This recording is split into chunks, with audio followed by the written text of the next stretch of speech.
जय हिंद। स्वागत है आप सभी का आपके अपने YouTube चैनल अमृत एकेडमी पे।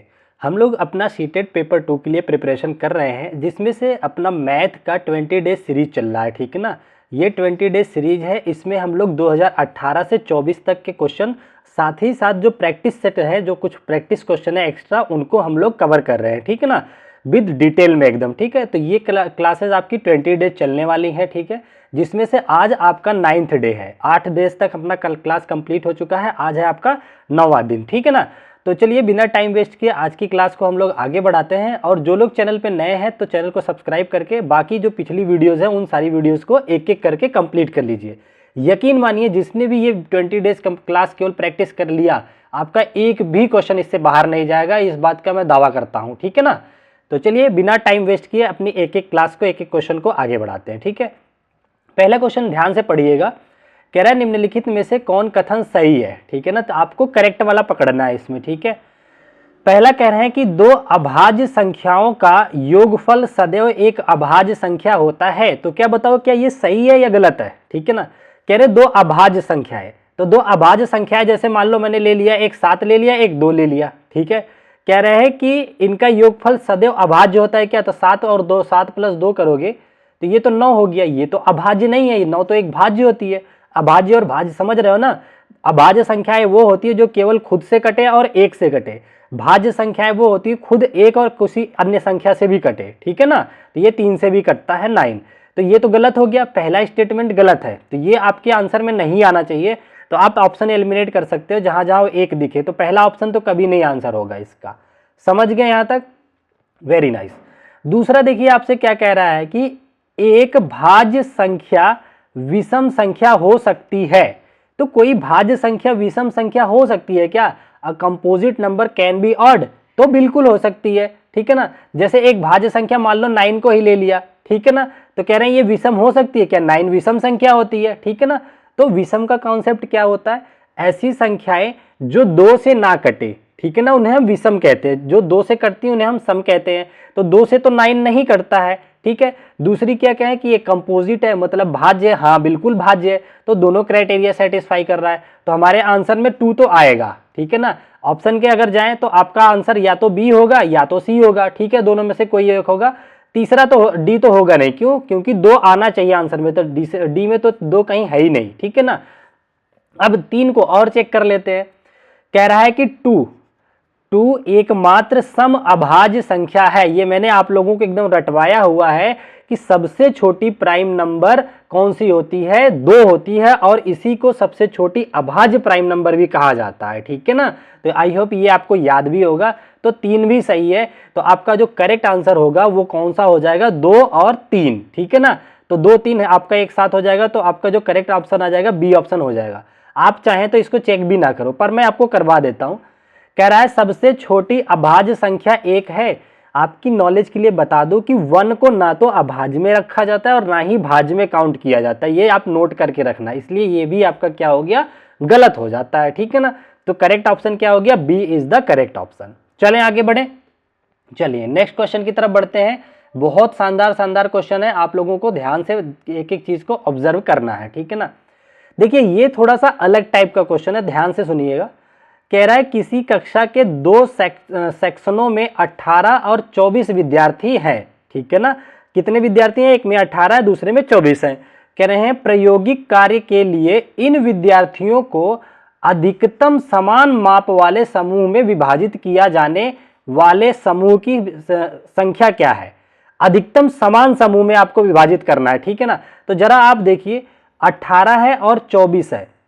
कह रहा है आपको सबसे पहले यह भी ध्यान देना है कि समूह जो बने अधिकतम बने और संख्याएं कितनी कितनी हो, समान संख्याएं हो। इसका मतलब यह है, जैसे मान लो एक ग्रुप आप बना रहे हो, 5-5 का ग्रुप बना लो, 6-6 का ग्रुप बना लो, 9-9 का बना लो, तो हम बड़े से बनाना शुरू करते हैं।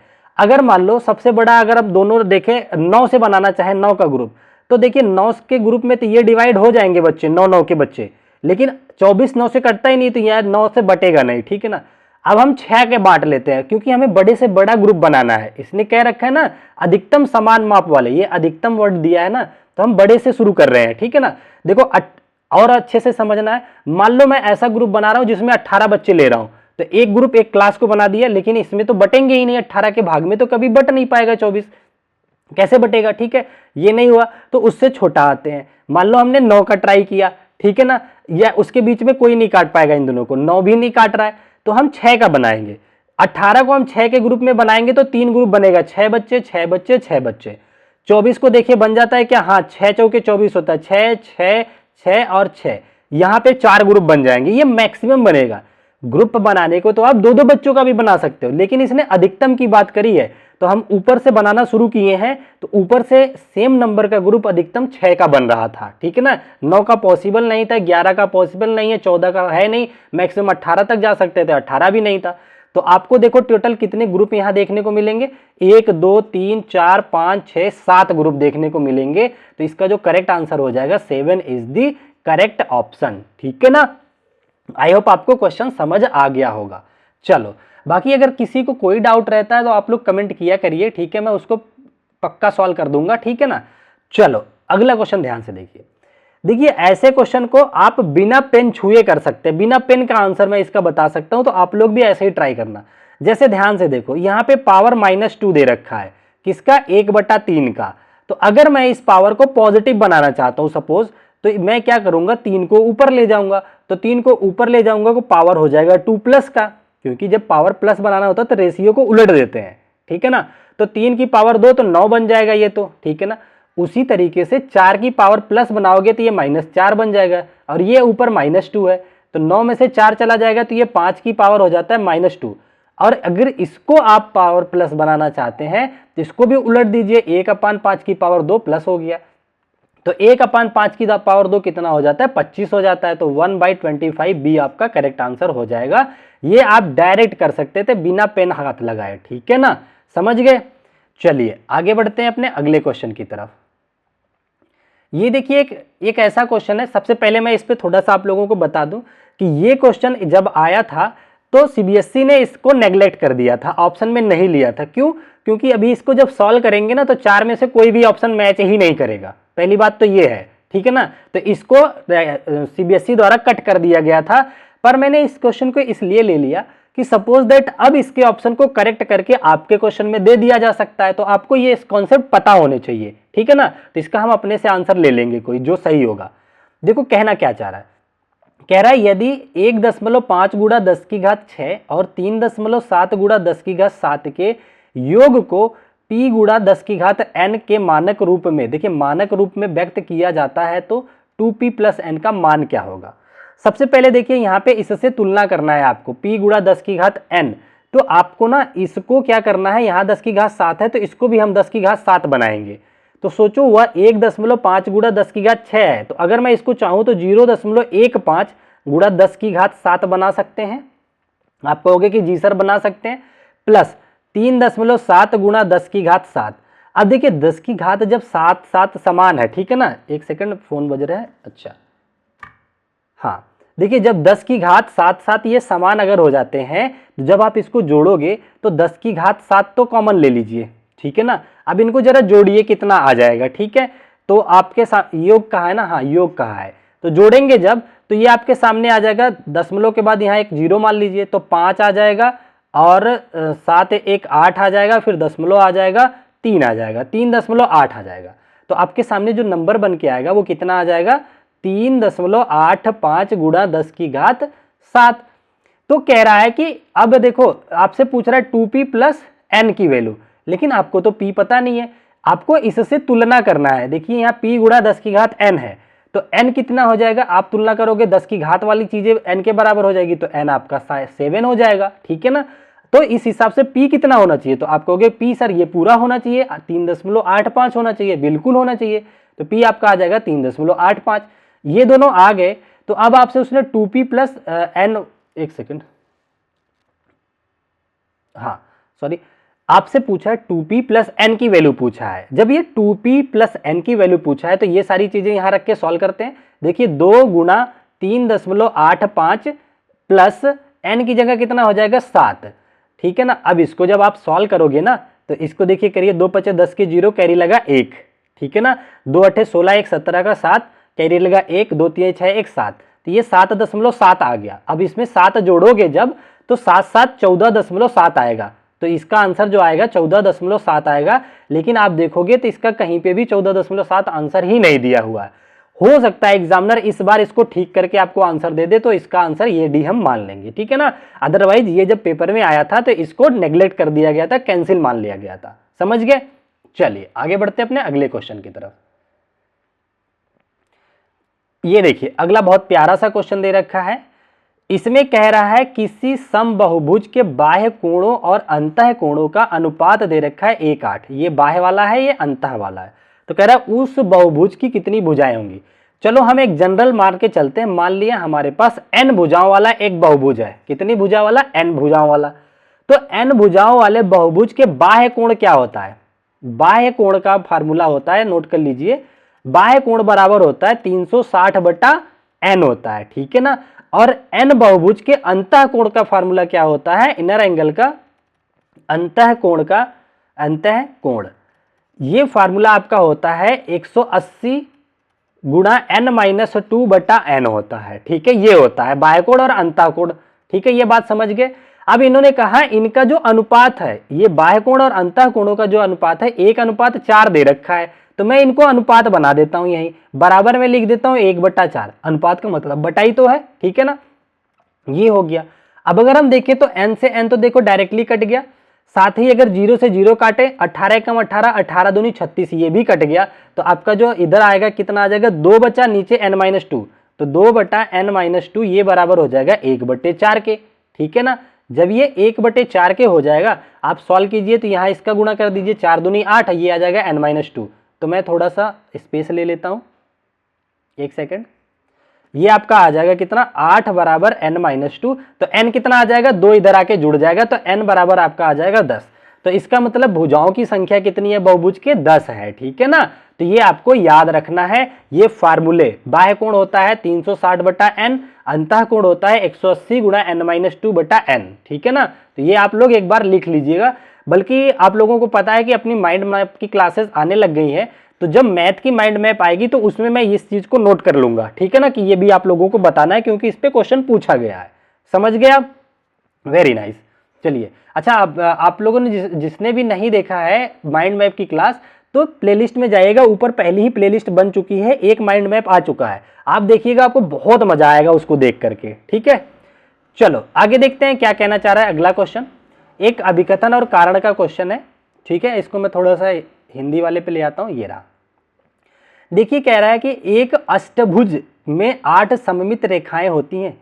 सममित का मतलब क्या होता है ये समझिए। सममित रेखाएं क्या होती हैं? जैसे मान लो अगर अपने पास एक ये रहा, एक स्क्वायर है, ठीक है ना, इसको एग्जैक्ट बीचों बीच काट के 2 बराबर भाग में बांट दो तो सममित होते हैं। जैसे ये मेरा हाथ, ये मेरा हाथ पूरा एकदम चपक जा रहा है, तो ये एक दूसरे के क्या है? सममित है, ठीक है ना।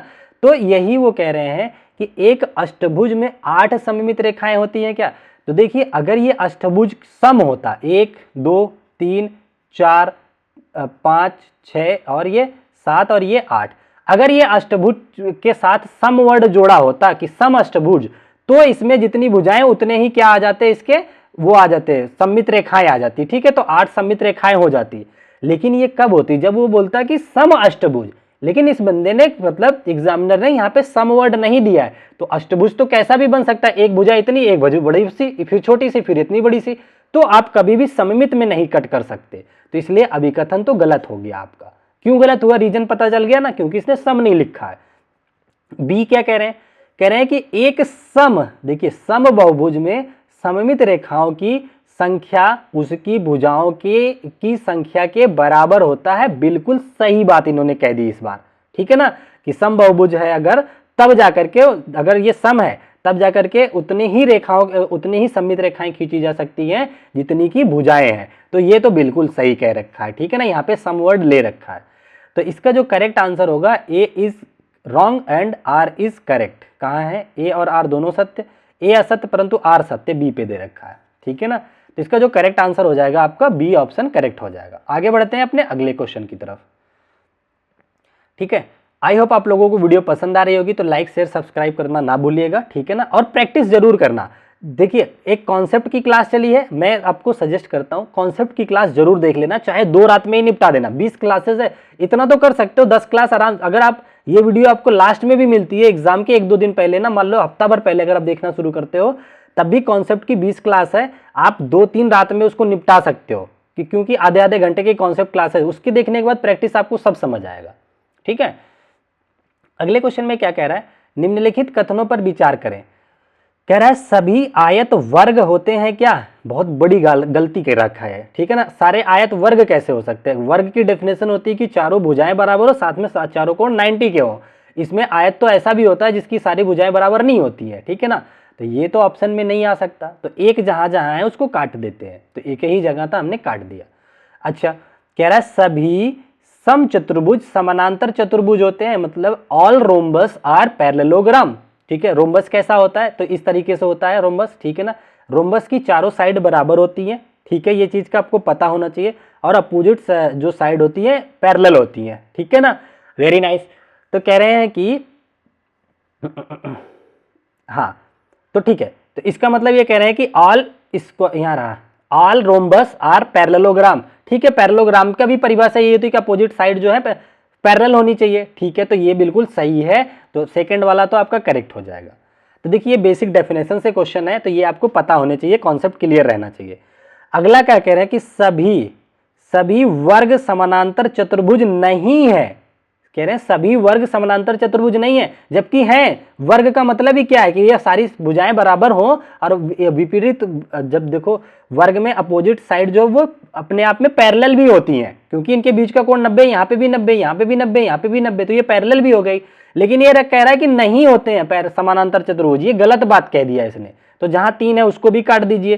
3 देखिए 2 जगह है, इसमें भी है इसमें भी है, दोनों कट गया, तो 2 बचा। 4 चेक कर लेते हैं। 4 में कह रहे हैं सभी वर्ग समलंब है, यानी कि ट्रेपीजियम है। ट्रेपीजियम कैसा होता है दिखाता हूं मैं आपको, ट्रेपीजियम बना के देखो।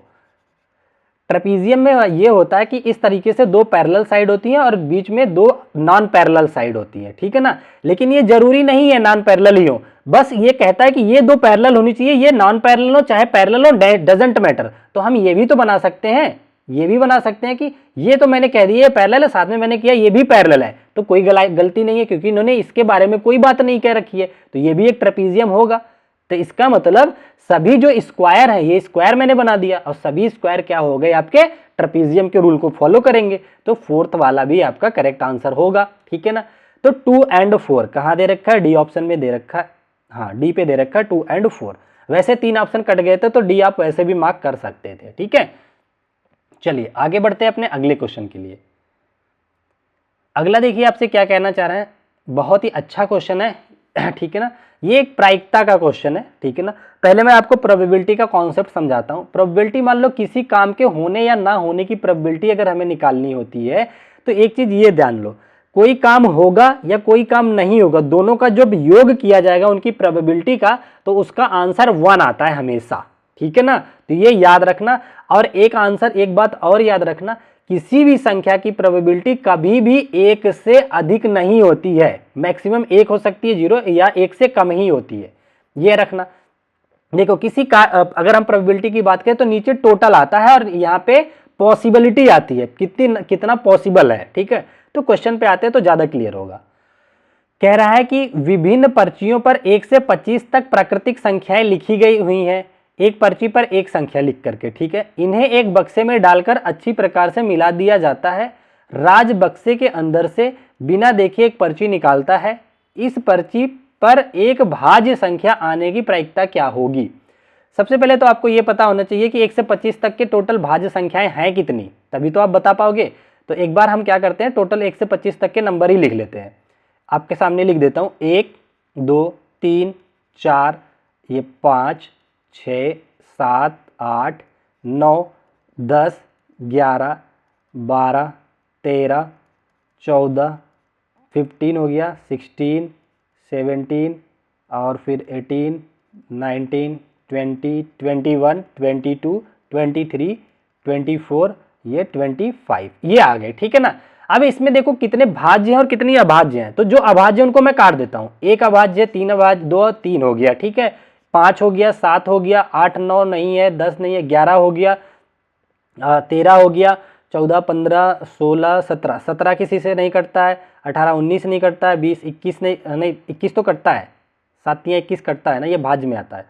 तो इधर सारे भाज्य हैं, तो जो अभाज्य नहीं है उनको मैंने काट दिया है, तो बचे हुए सारी भाज्य होंगी। तो देखो भाज्य कितनी बची हैं, 1, 2, 3, 4, 5, 6, 7, 8, 9 और फिर 10, 11, 12, 13, 14 और ये एक 15। अच्छा 23 तो भाज्य में नहीं आता, इसको भी काटना था, गलत हो गया, ये एक छोड़ दो, ये 14, एक 15। टोटल भाज्य संख्या कितनी बची अपने पास, 15 हो गई, ठीक है ना। तो ये कह रहे हैं कि जो राज है अगर बोरी के अंदर हाथ डालता है तो कह रहे हैं कि भाज्य आने की पॉसिबिलिटी, तो टोटल भाज्य है कितने, 15, और नीचे टोटल उसने नंबर कितने डाले हैं, 25, तो 15/25 की प्रायिकता हो जाएगी, 5 3 15, 5 5 25, तो 3/5 आपका जो है करेक्ट आंसर आ जाएगा, जो कि बी ऑप्शन पे दे रखा है, ठीक है ना, समझ गए। देखिए लेकिन आपको ये बात ध्यान में रखनी है, वैसे ये आपको याद भी रख लेना चाहिए कि 1 से लेकर के 25 तक के नंबरों में 15 तो भाज्य संख्याएं होती हैं, ठीक है ना, और 10 अभाज्य होती है। तो ये आपको डायरेक्ट वैसे ही याद रखना चाहिए, तब आपको पेपर में जल्दी कर पाओगे, ठीक है ना। ये एक बड़ा ही इंपॉर्टेंट क्वेश्चन है, मैं चाह रहा हूं ना आप लोगों को एक इस टॉपिक पे मीन, मीडियन, मोड और परिसर से एक अलग से वीडियो ही बना दूं, ठीक है ना। चलो यहां पे देखते हैं, कह रहा है आंकड़ों इतना के माध्य, मतलब मीन की बात कर रहा है, माध्यक, बहुलक तथा परिसर का माध्य यानी कि मीन क्या होगा। सबसे पहले जो जो कह रहा है वो निकालते हैं, इन सब का हम निकालते हैं। सबसे देखो कुछ भी निकालने से पहले ऐसे क्वेश्चन के अरेंजमेंट कर लिया करो, सबसे छोटे से सबसे बड़े की तरफ। सबसे छोटा नंबर 1 ले लिया, फिर 2 है, फिर एक बार और 2 है, फिर 3 है, 2 बार 3 नहीं है, एक ही बार है, फिर 4 है, फिर एक बार 4 है, फिर 4 है, ठीक है ना। तो 2 हो गया, 1 हो गया, 3 हो गया, 2 हो गया, 4 हो गया, 4 हो गया, 4 हो गया। अब बचा 8 आपका, और फिर 9 और फिर 13, ठीक है ना। ये है आपकी नंबर इंक्रीजिंग ऑर्डर में, कितने हो गए, 1 2 3 4 5 6 7 8 9 10, 10 हो गए। अगर मैं इनका माध्य निकालना चाहूँ मीन, तो मीन क्या होता है, एक तरह से औसत होता है। औसत का मतलब क्या होता है, सबको जोड़ करके जितना संख्या उससे भाग दे दीजिए, तो इसका मीन कितना आ जाएगा, मीन आपका आ जाएगा, सबको जोड़िए जरा। तो देखिए मैं लिख नहीं रहा हूं ज्यादा, मैं यहीं जोड़ दे रहा हूं, 1 2 3 2 5 3 8 4 12 4 16 4 20 8 28 28 9 कितना हो गया, 28 2 30 और 7 37, 37 और 3 40, ये 10 बचा, 10 50, तो 50 डिवाइडेड बाई टोटल संख्याएं कितनी थी, 10, ये कर दिया हमने 10 से भाग। एक सेकेंड, यहां पे हमने क्या किया, 10 से भाग कर दिया, तो ये कट गया, बराबर 5 आ गया। तो पहली चीज तो मिल गई हमें, जो मीन कहा था मीन निकाल लिया। अब क्या कह रहा था, इसका माध्यक निकालिए। तो माध्यक क्या होता है, मतलब कि मीडियन। मीडियन कैसे निकलता है, मीडियन होता है कि अगर आड संख्याएं हैं, विषम संख्याएं तो बीच वाली पकड़ लो, लेकिन अगर सम संख्याएं तो बीच की 2 पकड़ लो और जोड़ के 2 से भाग दे दो। तो देखो फार्मूला मत रटो, अगर ये मान लो विषम होती तो मैं बीच वाला पकड़ लेता, 1 2 यहाँ पे 10 है, तो 10 तो है सम संख्या, तो बीच में तो एग्जैक्ट पता नहीं होगा, तो इसके 4 यहाँ भी बीच आएगा। तो यहाँ पे जो बीच में हमने 2 पकड़ा है, इनको 2 को ले लेता है, एक 4 ले लिया, दूसरा भी 4 ले लिया। देखो 1 2 3 4, 4 संख्या इधर छोड़ दिया, 4 इधर छोड़ दिया, माध्यिका हमारी कौन सी आ गई, 4 और 4 आ गई। तो ये आंसर तो नहीं लिखेंगे दोनों को, हम क्या करते हैं, इनका मध्य निकाल लेते हैं, 4 4/2 कर देंगे, तो 8/2 की, जो कि 4 आंसर आ जाता है। तो इस डेटा का जो मीडियन आ जाएगा, DIAN मीडियन आ जाएगा, वो 4 आ गया। और क्या कहा है इसने, बहुलक। बहुलक क्या होता है, बहुलक का मतलब मोड। मोड वो संख्या होती है जो सबसे ज्यादा बार रिपीट करती है। तो देखो 4 जो है 1 2 3 बार आया है, तो इसका जो मोड होगा वो भी कितना हो जाएगा, 4 हो जाएगा। अगला क्या कहें, परिसर कितना होगा, परिसर का मतलब रेंज। परिसर का मतलब होता है फैलाव कितना है, शुरू से लेके अंत तक संख्याएं कितनी है, अंतर निकालो। तो देखिए सबसे छोटी और सबसे बड़ी के बीच का डिफरेंस निकाला जाता है, तो R आ जाएगा, सबसे बड़ी 13, सबसे छोटी 1, 13 में से 1 गया 12, तो ये 12 आ गया। अब कह रहे हैं ये जो सब कुछ निकल के आया ना, 5 4 4 12, इनका फिर से माध्य बता दो। ये रहा, ये इन्होंने कहा कि इसका फिर से क्या बता दो, हमें माध्य यानी कि मीन बता दो। तो मीन निकालने का फॉर्मूला क्या होता है, सबको जोड़ करके नंबर से भाग दे दो। तो इतने 1 2 3 4 संख्याएं, चारों को जोड़ो, तो 4 संख्याएं, तो चारों को चलो जोड़ते हैं। क्या क्या है इसमें, 5 + 4 + 4 + 12, भाग कितने से देंगे, टोटल इसके नंबर से, 1 2 3 4 नंबर है, तो 4 से भाग दे दो। अब इन्हें जोड़ के काट दीजिए, तो कितना आ जाएगा, 12 4 16 4 20 5 25/4, तो 25/4 आ जाएगा। ठीक है ना। आप जब 25/4 से भाग करोगे तो कितनी बार में जाएगा, 6 चौके 24, 4 6 24, तो ये 6 से शुरू होगा आपका आंसर। पहली बात तो 6 से हमारा एक ही आंसर शुरू हो रहा है, तो 6.25 आ जाएगा। अब पूरा भाग मत करने लग जाना कि वहाँ इस क्लास में टाइम वेस्ट करना। आपको पता है 6 चौके 24, तो 4 से आंसर शुरू होना चाहिए, 6 से शुरू होना चाहिए, एक ही ऑप्शन बन रहा था, तो हमने इसका आंसर निकाल लिया। ठीक है ना। आई होप समझ गए। ये थोड़ा सा कैलकुलेटिव होता है, इसका मैं एक अलग से चैप्टर लाऊंगा। अगर जिसको लगता है कि सर मेरा ये वाला टॉपिक कमजोर है, तो आप जरूर कमेंट कीजिएगा कि सर एक इसका चैप्टर से पूरा पढ़ा दीजिए, तो मैं पूरा चैप्टर ही एक बार फिर से पढ़ा दूंगा इसको। ठीक है ना, मीन मीडियन मोड को, सॉरी। चलो अच्छा, एक और बढ़िया सा क्वेश्चन है, पढ़ते हैं। कह रहा है दोबारा बनाने पर लोहे की एक बेलनाकार छड़ की लंबाई मूल लंबाई की 16 गुनी हो जाती है, इसकी नई छड़ की त्रिज्या पर क्या प्रभाव पड़ेगा। तो एक बार जरा इसको देखिए, तब तक मैं थोड़ा सा पानी पी लूं, ट्राई कीजिए।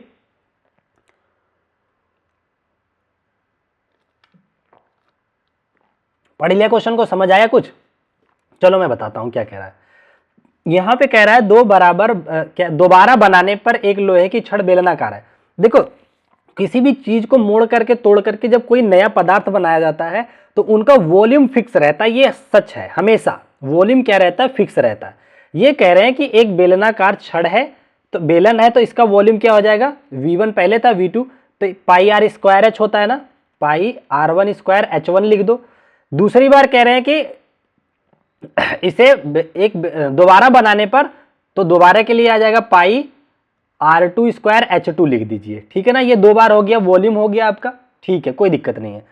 तो यहां पे हमसे कह रहे हैं कि मूल लंबाई की 16 गुनी हो जाती है छड़ की लंबाई।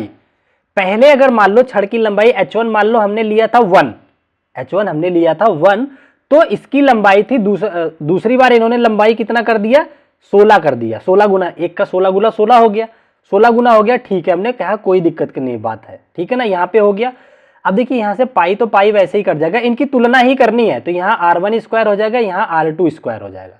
हमसे पूछे हैं, तो ये देखिए नया वाला है R2, हमसे पूछे हैं कि इनके बीच में, R के बीच में क्या संबंध होगा। तो देखो हम क्या करेंगे, यहाँ पे ध्यान से देखिएगा, ये R1 स्क्वायर बटा R2 स्क्वायर बराबर कितना आ जाएगा, ये एक नीचे चला जाएगा, इधर 16/1 हो जाएगा।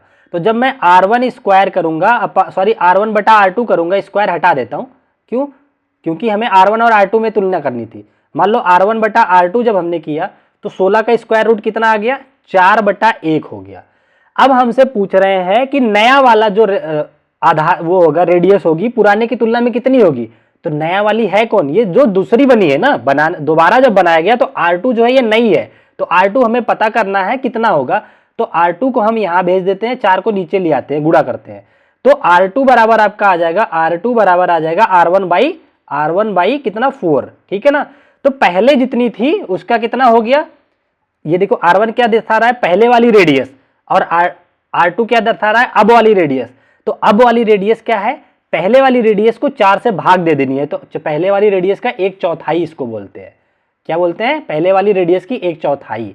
तो यहाँ पे देखिए कहाँ है, तो मूल की 1/4 गुनी हो जाएगी, बी ऑप्शन ही आपका करेक्ट आंसर हो जाएगा। पेन क्यों नहीं चल रहा भाई, 1 सेकेंड बस। ठीक है ना, चलो ये देखो बी आपका करेक्ट आंसर हो जाएगा। तो बस इनको अनुपात बना करके तुलना करना है।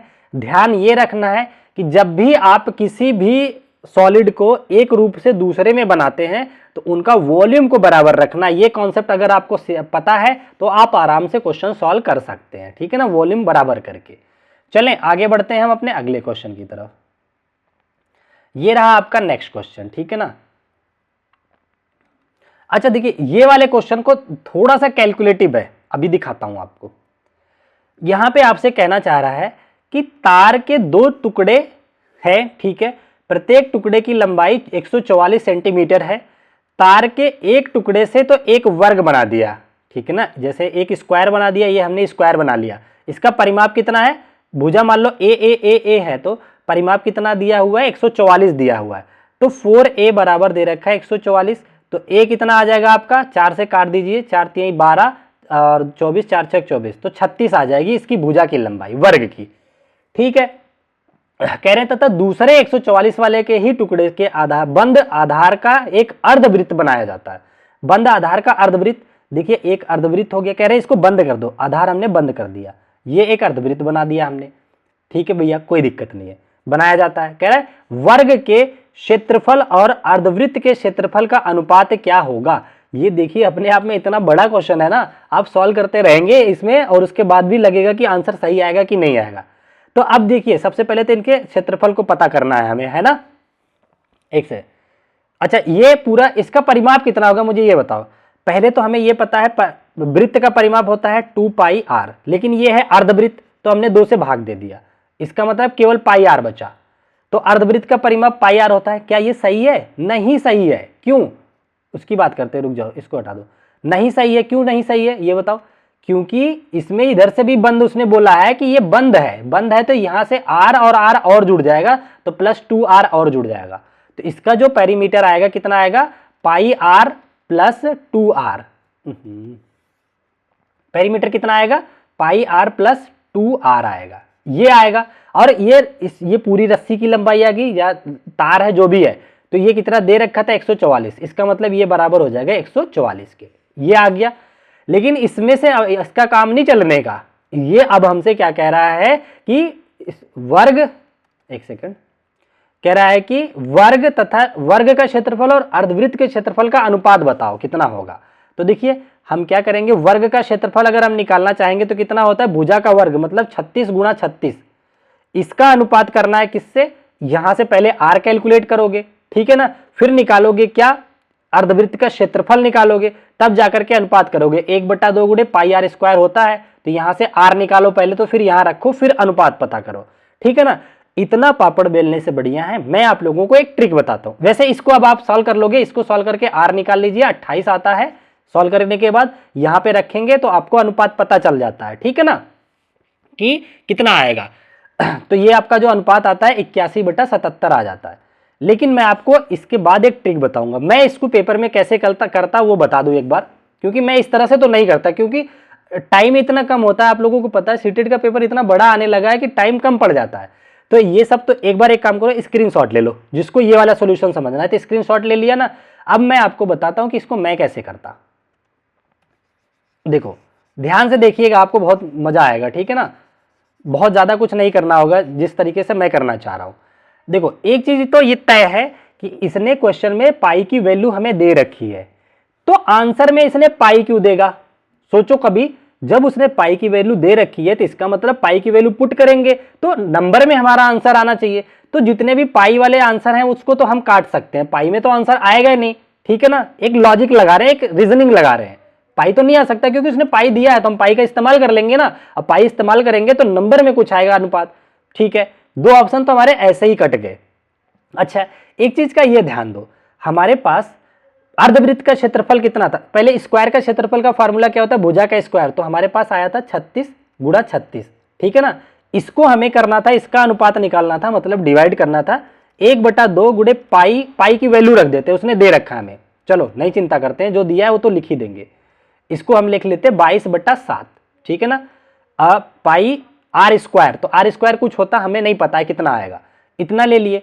देखो अब अगर आप देखोगे यहां और यहां में 36 है, नीचे एक 22 है, तो कुछ भी हो जाए 22 तो कभी 36 वाले टर्म से कटेगा ही नहीं, कुछ भी हो जाए, मान लो इसको 2 से काट देते हो फिर भी यहाँ पे 11 आ जाएगा, और 36 × 36 कभी भी 11 से नहीं कटेगा, क्योंकि ये 11 के डिविजिबिलिटी रूल में आता ही नहीं है।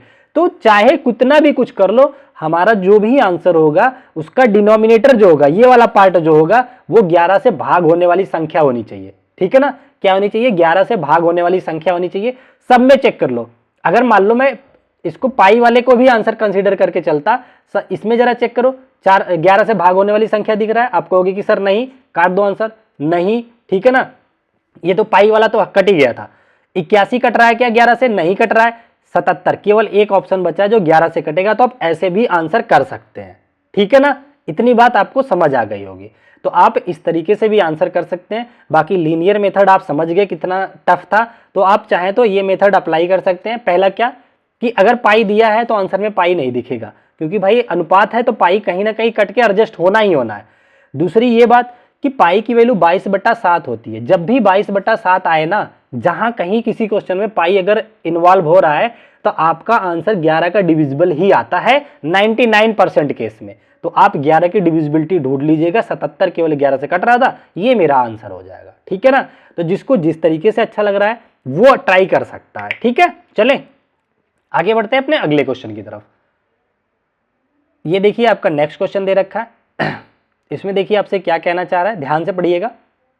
इसका मैं थोड़ा इंग्लिश वाला हटा देता हूं ताकि मैं बोल दूंगा, खुद ही बोल दूंगा इंग्लिश के जो वर्ड आएंगे। ठीक है, यहां पे कह रहा है कि किसी समलंब यानी कि ट्रेपीजियम का क्षेत्रफल दे रखा है 512 सेंटीमीटर स्क्वायर है। उसकी दोनों असमानांतर भुजाओं की लंबाई 17 और 23 है और समानांतर भुजाओं के बीच की दूरी 16 है। तो समलंब का परिमाप बताओ। सबसे पहले ये देखो, समलंब होता क्या है, दो समांतर भुजाएं होती हैं और दो होती हैं नॉन पैरेलल, असमानांतर भुजाएं होती हैं। तो इसने असमानांतर भुजाओं की लंबाई 17 23 दिया है। मान लिया ये वाली 17 है, ये वाली 23 है। ठीक है, हमने मान लिया दोनों समांतर भुजाएं, एक ए है तो एक बी है। अच्छा, साथ ही में कह रहा है इनके बीच की दूरी है वो 16 सेंटीमीटर, मतलब हाइट जो दे रखा है, एच दे रखा है, ये 16 दे रखा है। हमसे कह रहा है इसका परिमाप जो है 512 है। ये रहा समलंब का क्षेत्रफल। अच्छा, समलंब का क्षेत्रफल हमें दे रखा है कितना, 512। तो आप लोग को पता होगा, सॉरी माय बैड, एक मिनट।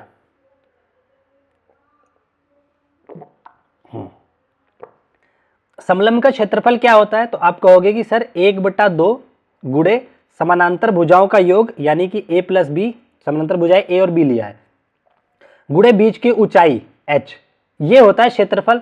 और ऑलरेडी इसने क्षेत्रफल हमें दे रखा है, कितना दे रखा है बताइए, 512 दे रखा है। तो इतने को बराबर रख देते हैं 512 के। ठीक है, कोई दिक्कत नहीं किसी को। अच्छा, और h की वैल्यू तो इसने दे रखी है 16, तो आप यहाँ पे h की जगह सीधा 16 यूज कर लेते हैं। चलो मैं 16 यूज करता हूँ, ये हमने रख लिया 16। तो अब इसको सिंप्लीफाई करो जरा। तो ये देखो 2 से काटा तो ये 8 बार में गया। अब फिर 8 से 512 काटोगे तो ये 64 बार में चला जाएगा। ठीक है ना, 8 कट करके देख लो। ठीक है, 64 बार में चला गया। तो इसका मतलब a प्लस बी की वैल्यू डायरेक्टली हमें पता चलेगी 64। a प्लस बी तो पता चल गया, लेकिन हमसे परिमाप पूछा है। किसी भी शेप का परिमाप क्या होता है, सभी भुजाओं के बाहरी बाउंड्री का योग, मतलब a plus B plus 17 plus 23, तो यही परिमाप आ जाएगा। तो इसका परिमाप कितना आ जाएगा, पेरीमीटर कितना आ जाएगा, परिमाप ये आपके सामने आ जाएगा 17 plus a plus B plus 23, ये आंसर हो जाएगा। तो a प्लस बी को डायरेक्ट 64 रख दीजिए यहाँ पे। देखो मैंने रख दिया यहाँ पे 64, तो कहाँ गया 17 प्लस 64 प्लस 23। ठीक है ना, तो इसको ऐड करो, आपका आंसर आ जाएगा। चलो ऐड करते हैं, देखते हैं। 3 4 7, ठीक है ना, 7 7 14, लास्ट में आपके आंसर में 4 दिखना चाहिए। 4 देखिए, यहाँ नहीं दिख रहा, यहाँ नहीं दिख रहा, यहाँ दिख रहा, ये दिख रहा है, तो एक आपका आंसर आ जाएगा डायरेक्टली। तो आप जोड़ के देख लीजिए 104 आएगा। तो मैं लास्ट डिजिट देख करके भी यहाँ पे आंसर कर सकता हूँ। ठीक है ना, तो आई होप आपको समझ में आ गया होगा। पर ये सब फार्मूले वगैरह आपको अगर याद है तभी आप ऐसे क्वेश्चन को कर पाते हैं। ठीक है, तो आपके नॉलेज के लिए बता दूं, अगर अभी तक आप लोगों ने कॉन्सेप्ट वीडियो नहीं देखा है, किसी को लगता है कि आपकी मैथ कमजोर है, तो मैं आपको सजेस्ट करूंगा ये सारी कॉन्सेप्ट की वीडियो देख लीजिए। एक एक क्वेश्चन आपका कहीं कभी भी गलत नहीं होगा, इस बात की गारंटी मेरी है। ठीक है ना, चलो आज का ये आपका आखिरी क्वेश्चन है। ठीक है ना, तो इसको करवा देता हूं मैं, क्योंकि ये होमवर्क देने लायक नहीं है, कुछ लोगों से हो सकता है ना ही बने। ठीक है, चलो तो मैं करवा देता हूं। कह रहा है किसी त्रिभुज ABC की भुजा BC पर एक बिंदु D स्थित है तथा DB को E तक बढ़ाया गया। यदि AB बराबर AD है, कोण ABE 120 है तथा कोण BCA 25 है, तो CAD का मान ज्ञात करो। ऐसे क्वेश्चन के लिए बेहतर होता है सबसे पहले फिगर बना लो। ये मैंने बना दिया फिगर। ठीक है ना, A किधर से बनाऊं, चलो इधर ही बना लेता हूं, BC ये हमने बना दिया। अब उसने कहा कि BC भुजा पे एक पॉइंट D है, तो BC पे हमने यहाँ पे एक पॉइंट D ले लिया। चलो कोई दिक्कत नहीं है, स्थित है। कह रहा है DB को E तक बढ़ा दो, तो DB वाली लाइन को, ये वाली लाइन को E तक खींच के ले जाओ। मान लो यहाँ कहीं E होगा, बढ़ा दिया। कह रहा है यदि AB बराबर है AD के, तो ये रहा हमारा AB, ये बराबर है AD को, तो इसको मिला दो। तो ये दोनों भुजाएं आपस में बराबर कह रखा है, ये बराबर है। ठीक है, ये और ये AD और AB। तो अच्छा एक चीज ध्यान दो, यहीं मैं बता देता हूँ, जब ये बराबर है तो ये इस वाले त्रिभुज में ए बी डी में देखें तो बराबर भुजा के विपरीत कोण भी बराबर होंगे, तो इसका मतलब ये वाला कोण और ये वाले कोण आपस में बराबर होने चाहिए। अभी ही करके चलते हैं, बाद में दिक्कत करेगा ये, ठीक है ना। आपने कहा बिल्कुल सर। अब कह रहे हैं कि कोण ए बी ई 120 है, ए बी ई ये वाला कोण 120 दे रखा है इन्होंने, ठीक है भाई, कोई दिक्कत नहीं है। और बी सी ए दे रखे हैं 25, तो बी सी ए ये कोण दे रखे हैं 25 डिग्री, यहां तक हमने नोट कर लिया। हमसे पूछ रहे हैं सी ए डी, कहाँ है सी ए डी, ये वाला कोण हमसे पूछ रहे हैं। तो इसको पता करने के लिए हमें क्या करना पड़ेगा, दिमाग लगाना पड़ेगा। आप सोचो कैसे करोगे। तो मैं देखो फिगर से ही आप लोगों को कराने की कोशिश कर रहा हूं। मैं इसको थोड़ा और बड़ा करता हूं, अगर छोटा दिख रहा होगा। अरे रुक जाओ, फिगर को थोड़ा सा बड़ा कर देता हूं, ठीक है ना। ये हाँ, बस इतने पे। अब देखो आपको ज्यादा दिख रहा होगा अच्छे से। देखो यहां पे क्या कहना चाह रहा है आपसे कौन सा कोण पूछा हुआ है, ये वाला कोण पूछा है, ये वाला, ठीक है ना। इसको मान लेते हैं थीटा, ये पता करना है। तो अच्छा ये वाला 120 है इतना, तो ये बचा हुआ कितना होगा लीनियर पेयर से, क्योंकि लीनियर पे 180 होता है, तो ये 120 तो यही हो गया, तो ये बचा हुआ 60 होगा। तो जब ये 60 होगा तो ये भी 60 होगा, क्यों, क्योंकि समान भुजा के विपरीत कोण है। और आप सोचो त्रिभुज के तीनों कोणों का योग 180 होता है। जब ये आपका कितना हो गया 60 हो गया, तो ये बचा वाला भी 60 हो सकता है। अच्छा वो भी ना करना चाहो तो मुझे बताओ ये भुजा ये कोण कितने का होगा। यहां पे देखो ये दोनों लीनियर पेयर बन रहे हैं, जहां मैं पेन चला रहा हूं देखो ये वाला, ये दोनों लीनियर पेयर बन रहे हैं। ये 60 का है तो ये 120 का होगा, तभी पॉसिबिलिटी है। 180 बनते हैं लीनियर पेयर के। तो अब मुझे इस वाले त्रिभुज में देखो theta plus 120 plus 25, theta plus 120 plus 25 ये 180 होने चाहिए, क्यों, त्रिभुजों के अंतःकोणों का योग होता है। तो अब आप मुझे बताओ थीटा कितना आ जाएगा। 120 में 25 जोड़ोगे तो 20 प्लस 20 40 5 45, 145 हो गया। 180 में से 145 घटा दीजिए, आपका 35 करेक्ट आंसर आ जाएगा थीटा। यही आपसे पूछा था, 35 डिग्री आपका आंसर आ जाएगा, ठीक है ना। तो बहुत ही अच्छा क्वेश्चन था। ऐसे क्वेश्चन आते हैं तो इनकी देखो अगर आपको प्रैक्टिस नहीं है तो 100% ये क्वेश्चन एग्जाम में नहीं बनेंगे, क्योंकि आपको कुछ ना कुछ कंफ्यूजन लगा रहेगा। तो इस टाइप के बहुत सारे क्वेश्चन की आप प्रैक्टिस कर डालो, मॉक वगैरह लगा लगा करके, प्रैक्टिस सेट देख देख करके, ठीक है ना। तो आज की क्लास यहीं तक रखेंगे और आई होप आप लोगों को वीडियो पसंद आई होगी। तो प्लीज लाइक शेयर सब्सक्राइब करना ना भूलिएगा, ठीक है। तो चलिए bye bye, take care, thank you so much, जय हिंद।